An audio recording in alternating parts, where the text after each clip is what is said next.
भारत की राजधानी दिल्ली में 31 दिसंबर 2022 को एक ऐसी घटना हुई जिसने एक बार फिर से राजधानी दिल्ली के साथ पूरे देश को हिलाकर रख दिया। राजधानी दिल्ली के अंदर 31 दिसंबर, मुझे याद आ रहा है, दिसंबर 2012 और यह है दिसंबर 2022।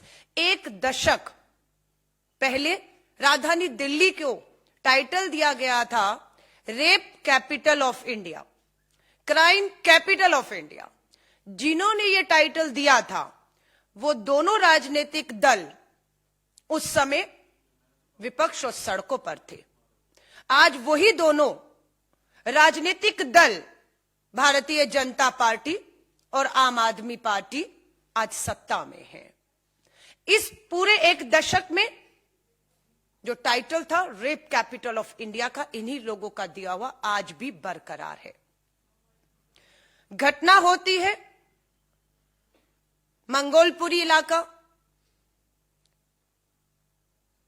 20 साल की बेटी को 12 किलोमीटर तक एक गाड़ी में बैठे 5 लड़के 12 किलोमीटर तक घसीटते हैं। उसके कपड़े, उसके शरीर की खाल पूरी तरह उतर जाती है और उस लड़की को तब तक घसीटा गया जब तक उस लड़की ने दम नहीं तोड़ दिया। अगर मैं सिर्फ पिछले एक हफ्ते की आपसे बात करूं तो राजधानी दिल्ली के द्वारका में 14 दिसंबर को स्कूल से आ रही एक बच्ची के ऊपर एसिड अटैक होता है।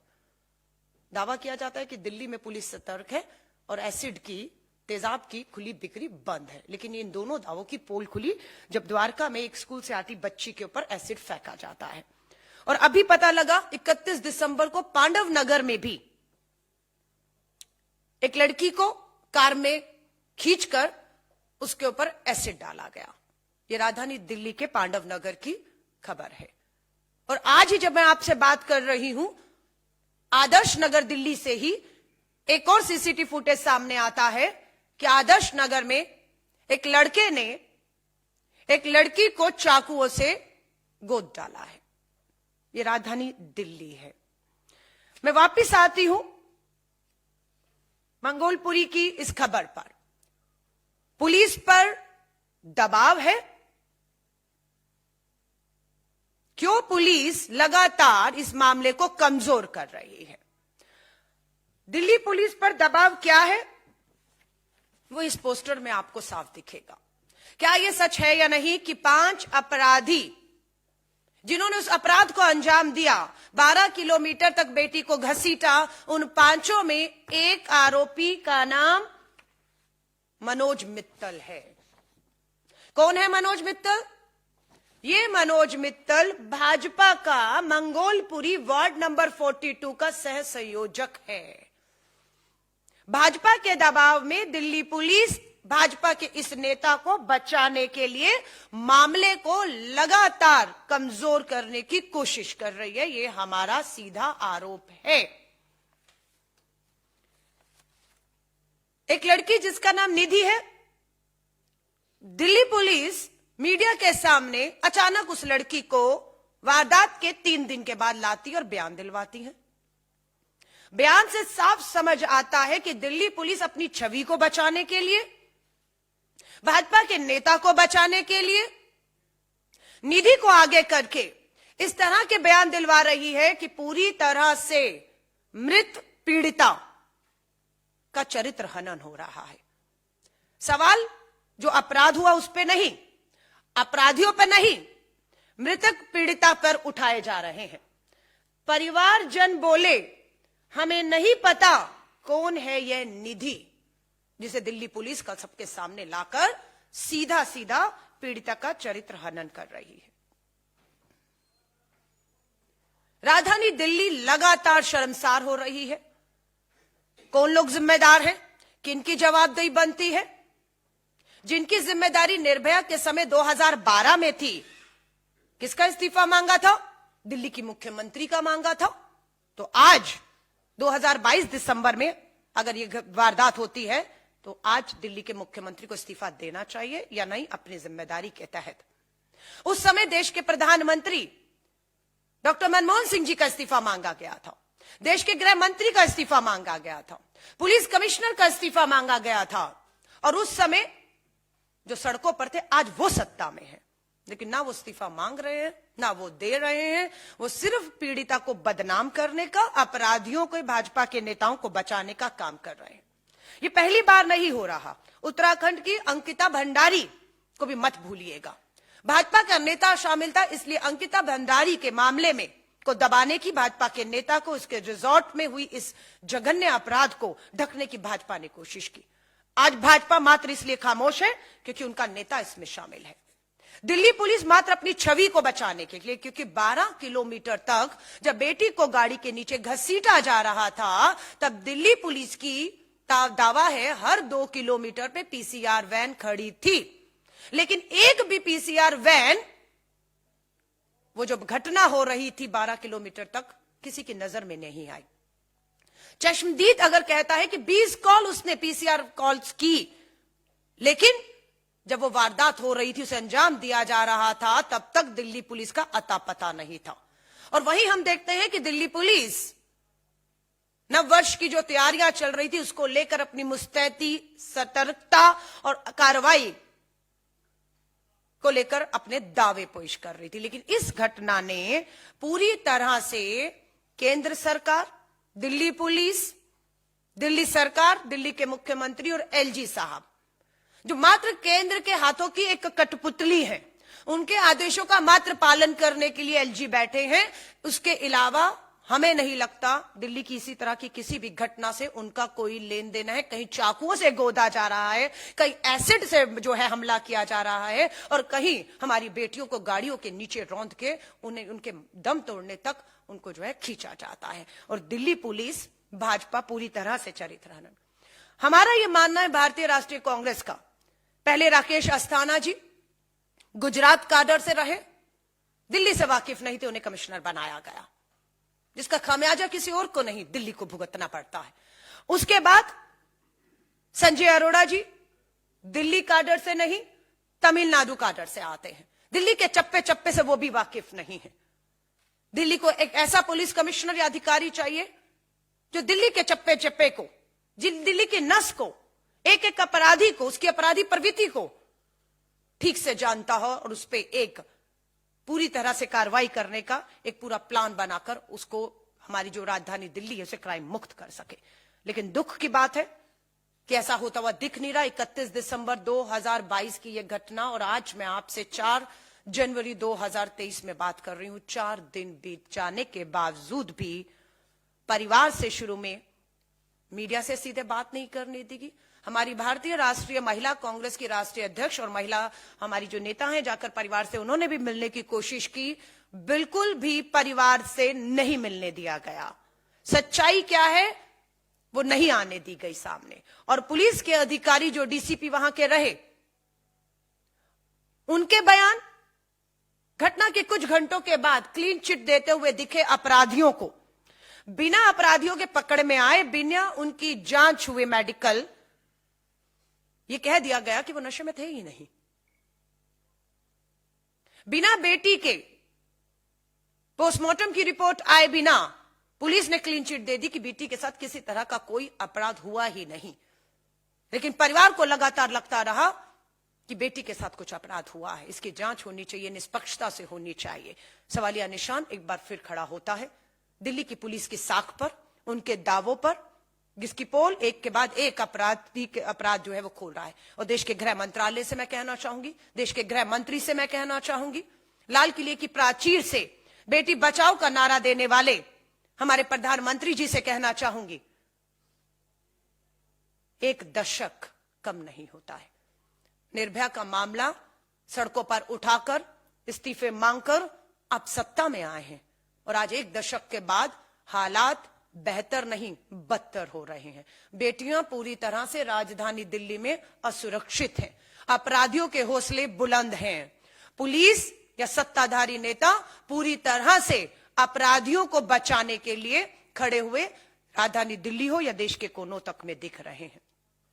हम ये मांग करते हैं कि पीड़िता के परिवार को पूरी तरह से, जिस तरह की भी उनकी मांग हो, उनकी मांगों को मानते हुए इस जांच को तुरंत पूरी तरह से निष्पक्षता से, बिना किसी दबाव के पूरा करके अपराधियों को फास्ट ट्रैक कोर्ट के तहत मात्र 3 महीने के अंदर अगर आपकी नियत है, सीसीटीवी फुटेज है, पोस्टमार्टम रिपोर्ट है, अपराधी आरोपियों की मेडिकल रिपोर्ट है, गवाह आपके पास चश्मदीद सब है, सब कुछ होने के बाद मुझे नहीं लगता अब समय लगना चाहिए, एक उदाहरण बनना चाहिए इस मामले को और फास्ट ट्रैक कोर्ट में सुनवाई करके 3 महीने के अंदर इस सुनवाई को पूरा करते हुए अपराधियों को, आरोपियों को दोषी साबित होते ही कानून के तहत सख्त से सख्त सजा दी जाए, ये भारतीय राष्ट्रीय कांग्रेस मांग करती है। और भारतीय राष्ट्रीय कांग्रेस पूरी तरह से पीड़िता के परिवार के साथ खड़ी है और हम उन्हें विश्वास दिलाते हैं कि दिल्ली पुलिस अपनी छवि को बचाने के लिए या भाजपा के नेता को बचाने के लिए धन, बल, सत्ता का जितना मर्जी इस्तेमाल कर ले, पीड़ित परिवार अगर हमें सुन रहा है तो हम उन्हें भरोसा दिलाना चाहते हैं कि भारतीय राष्ट्रीय कांग्रेस एक एक दोषी को, आरोपी को सजा मिल जाने तक, पीड़िता और उसके परिवार को न्याय मिल जाने तक पूरी ताकत के साथ खड़ी है और खड़ी रहेगी। हमारी भारतीय राष्ट्रीय महिला कांग्रेस की राष्ट्रीय अध्यक्ष बिल्कुल वहां गई थी। पुलिस ने पूरे घर की घेराबंदी की हुई थी। पुलिस ने पीड़िता के घर तक नहीं जाने दिया, उनके परिवार से बिल्कुल नहीं मिलने दिया गया और वो बिना मिले लौटी। इस बात का उन्हें दुख है। मेरी उनसे बात अभी नेता डिसूजा जी से हुई है। जहां तक आप दिल्ली के मुख्यमंत्री की बात कर रहे हैं, उन्हें वही मैं याद दिला रही हूं कि 2012 निर्भया में वो रामलीला मैदान से राष्ट्रपति भवन तक पहुंच चुके थे, इंडिया गेट तक प्रदर्शन हुए थे, मुख्यमंत्री का इस्तीफा मांगा जा रहा था, गृह मंत्री, प्रधानमंत्री के इस्तीफे मांगे जा रहे थे, पुलिस कमिश्नर के। आज दिल्ली के मुख्यमंत्री मात्र एक ट्वीट तक सीमित है, मात्र एक ट्वीट तक सीमित है। हर ट्वीट में हम न्याय दिलाएंगे, लेकिन पूछना चाहती हूं दिल्ली के मुख्यमंत्री, आज तक कितनी पीड़िता और उनके परिवारों को आपने न्याय दिलाया है? सच्चाई तो यह है कि दिल्ली में जो फास्ट ट्रैक कोर्ट जितने होने चाहिए थे, जितने मामले उनकी सुनवाई के लिए, उतनी कोर्ट नहीं है दिल्ली के अंदर फास्ट ट्रैक जिसकी इंतजाम। और अगर वकील भी पीड़िता के परिवार को वकील देने की जरूरत है, आर्थिक मदद, वकील, कानूनी तौर पर और फास्ट ट्रैक कोर्ट, ये दिल्ली सरकार का काम है, जिसे दिल्ली सरकार नहीं कर रही। और दिल्ली की बेटियां ये नहीं सुनना चाहती हैं दिल्ली के मुख्यमंत्री के मुंह से कि उनकी एलजी से नहीं बन रही है, उनकी देश की सरकार से नहीं बन रही, उनकी सुनी नहीं जा रही है। आपकी इस नूरा कुश्ती में दिल्ली के मुख्यमंत्री, दिल्ली के एलजी, देश के गृह मंत्री की नूरा कुश्ती में, लड़ाई झगड़ों में हमारी दिल्ली की बेटियां पिस रही हैं। हम ये नहीं सुनना चाहते हैं। मैं आपसे अगर छोटा सा उदाहरण देकर पूछूं कि आपके बच्चे को भूख लग रही है, वो आपसे रोटी मांग रहा है लगातार, आपके घर में आटा नहीं है, आप क्या करेंगे? बाहर जाके धरने पे बैठ जाएंगे या आटे की व्यवस्था करेंगे, अनाज की व्यवस्था करेंगे, अपने बच्चे को रोटी देंगे? दिल्ली का मुख्यमंत्री वही, बेटियों को सुरक्षा नहीं मिल रही, उन्हें दिल्ली की बेटियों को सुरक्षा देनी है, लेकिन वो क्या कर रहे हैं? उन दिल्ली की बेटियों को पूरी तरह सुरक्षित करने की बजाय वो धरना कर रहे हैं, प्रदर्शन कर रहे हैं, फोटो ऑफ हो रहा है कि हमारे विधायक कमिश्नर को जाकर मिलकर लेटर देकर गए, फोटो खिंचवाई, फोटो मीडिया में डाल रहे हैं। आप एलजी के घर के बाहर धरने में दे रहे हैं। दिल्ली का मुख्यमंत्री एलजी के घर के अंदर क्यों नहीं जाते हैं? एलजी के साथ बैठ के बात क्यों नहीं करते? दिल्ली के मुख्यमंत्री एलजी का हाथ पकड़कर देश के गृह मंत्री के पास गृह मंत्रालय क्यों नहीं जाते? दिल्ली पुलिस कमिश्नर को ये तीनों मिलकर तलब क्यों नहीं करते? क्यों किसी पर अभी तक कार्रवाई नहीं की हुई? कोई किसी को क्यों सस्पेंड नहीं किया गया? इतनी बड़ी वारदात दिल्ली राजधानी में 12 घंटों तक हुई और एक बेटी देखते देखते मौत के मुंह में चली गई और अभी भी पीड़िता का चरित्र हनन किया जा रहा है। वो कहां थी, किसके साथ थी, क्या पहना था, क्या खाया था, क्या पिया था? पूरी तरह अपराध से ध्यान भटकाने के लिए सच्चाई ये है कि बेटी को 12 किलोमीटर तक घसीटा गया और तब तक घसीटा गया जब तक उसकी मौत नहीं हो गई।